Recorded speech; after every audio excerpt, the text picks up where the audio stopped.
Em nome do Pai, do Filho, do Espírito Santo. Amém. Reflexão do dia 7 de maio de 2024. Sexta semana da Páscoa, terça-feira, cor litúrgica branco.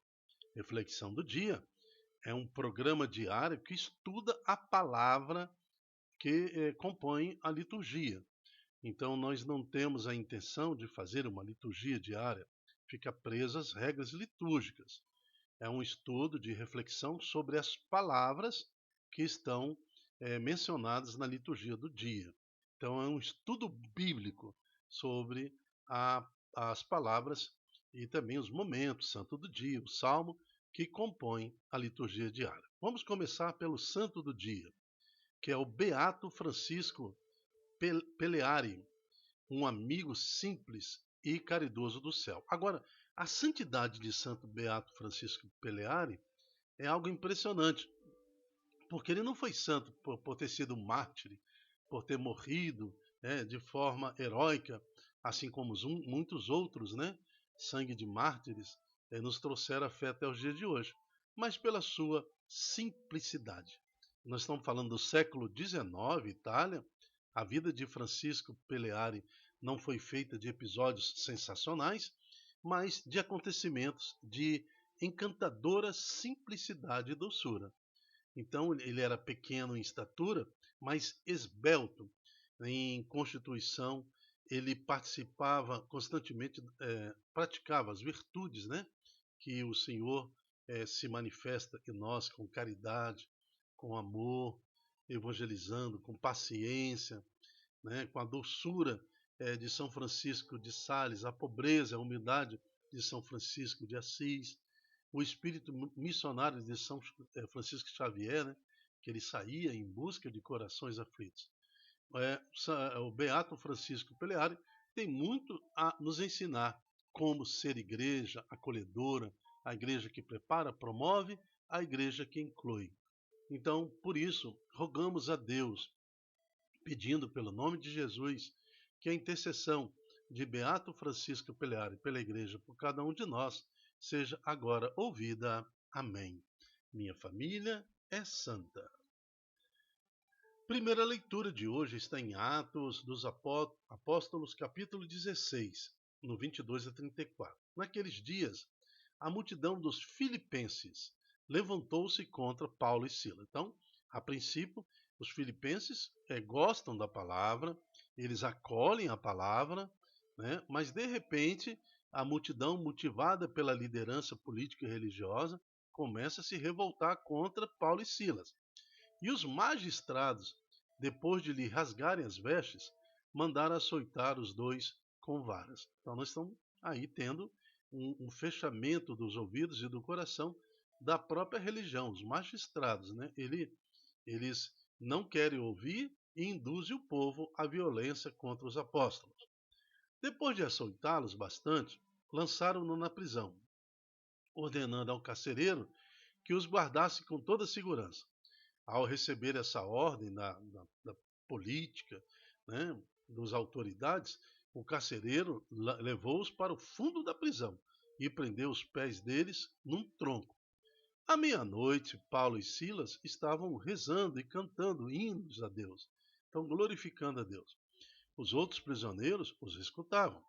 De repente, houve um terremoto, tão violento que sacudiu os alicerces da prisão.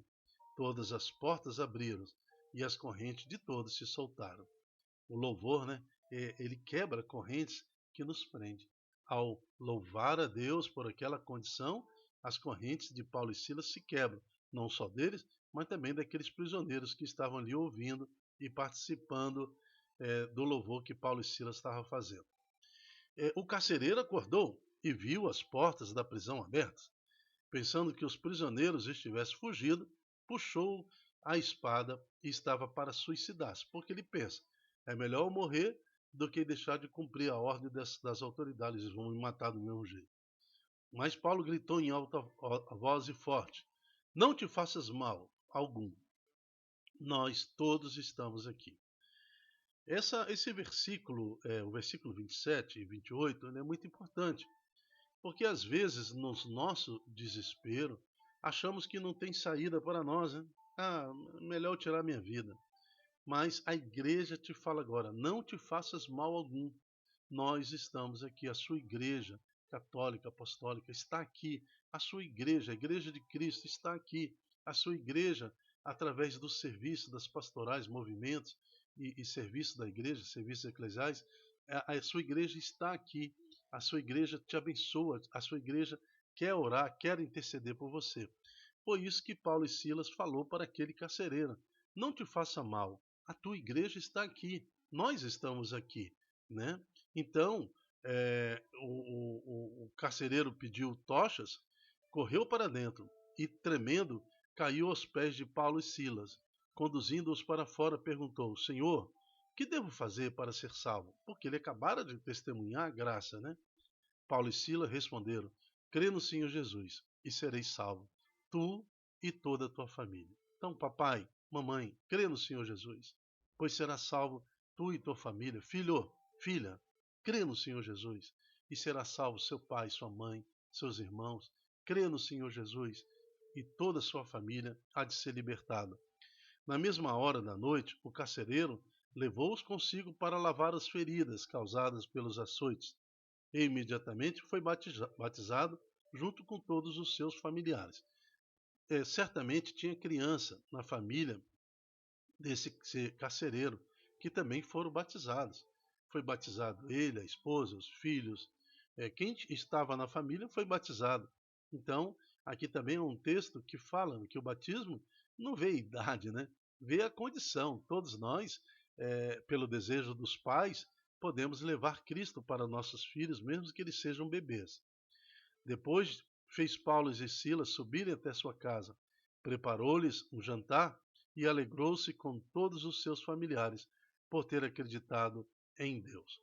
Palavra do Senhor, graças a Deus.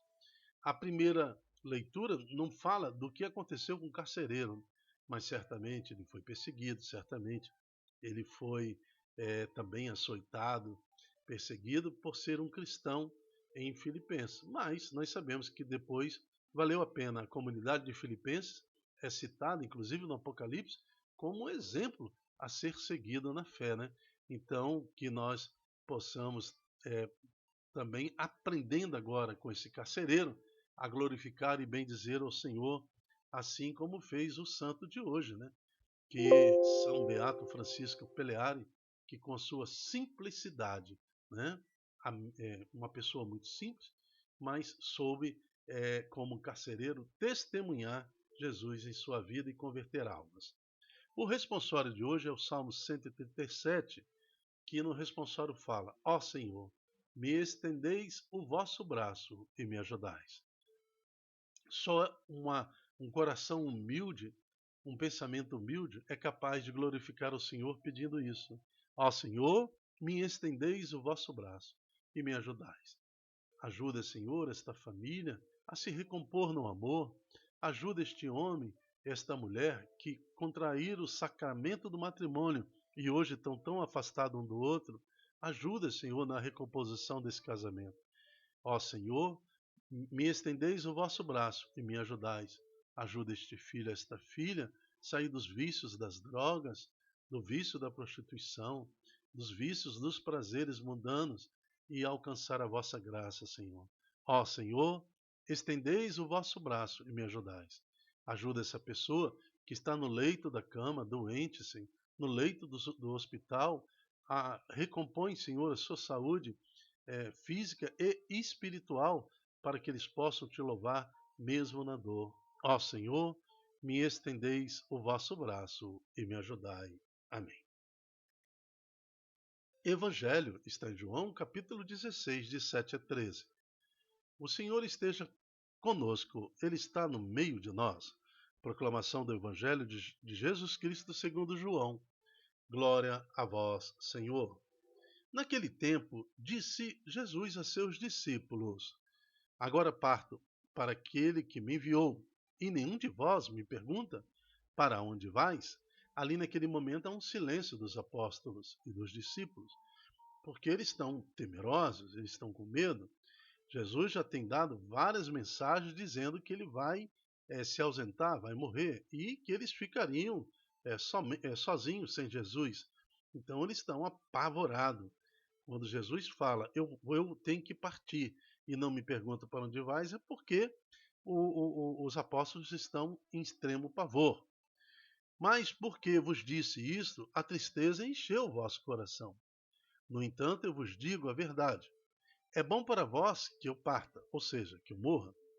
Se eu não for, não virá até vós o defensor.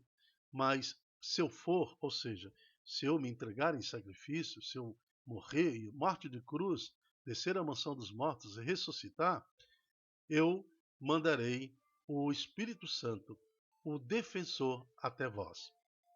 E quando vier, ele demonstrará ao mundo o que consiste o pecado, a justiça e o julgamento. Então o Espírito Santo mostra ao mundo o que consiste o pecado, a justiça e o julgamento. O pecado porque não acreditar em mim. Então não acreditar em Jesus é um pecado gravíssimo, né? É um pecado gravíssimo que pode ter consequências da não salvação, de não estar entre os eleitos.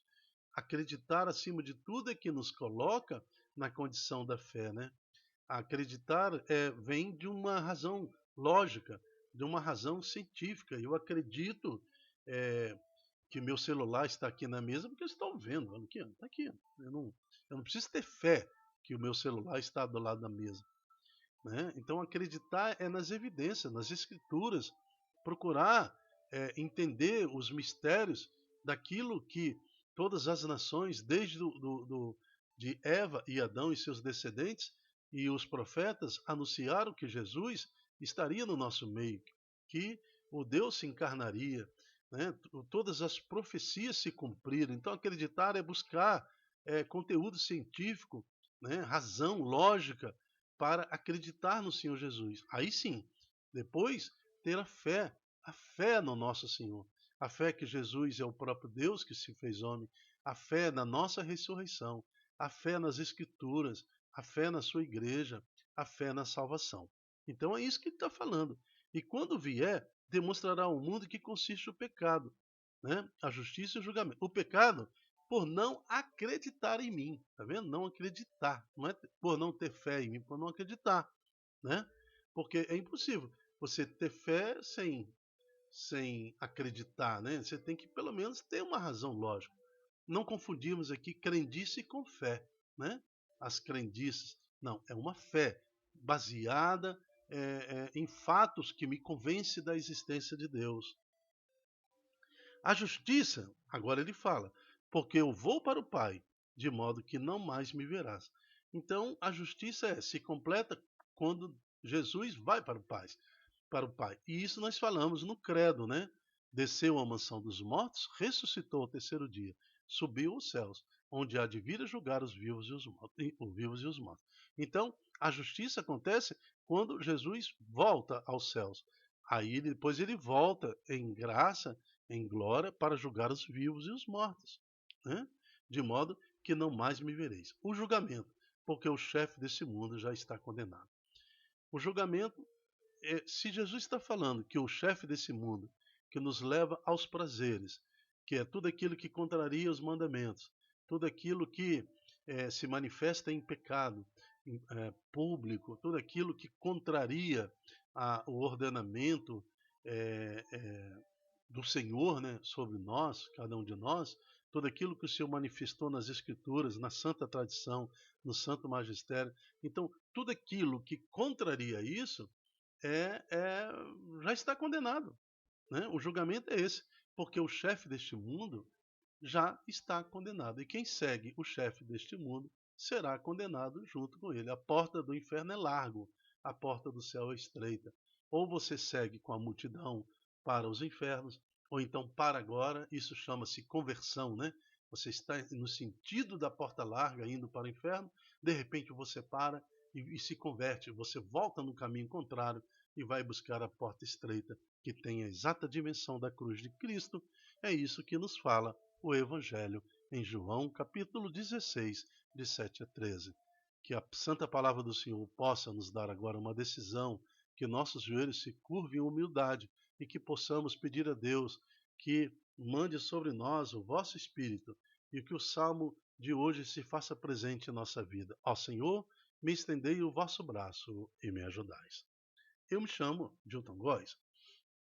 O nosso projeto chama-se de mim, se não evangelizar. Seja você também um evangelizador.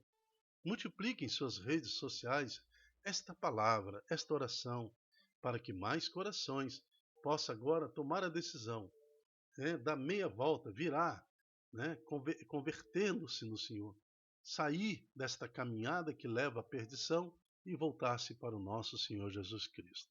Até a próxima, se Deus quiser. Tchau, tchau.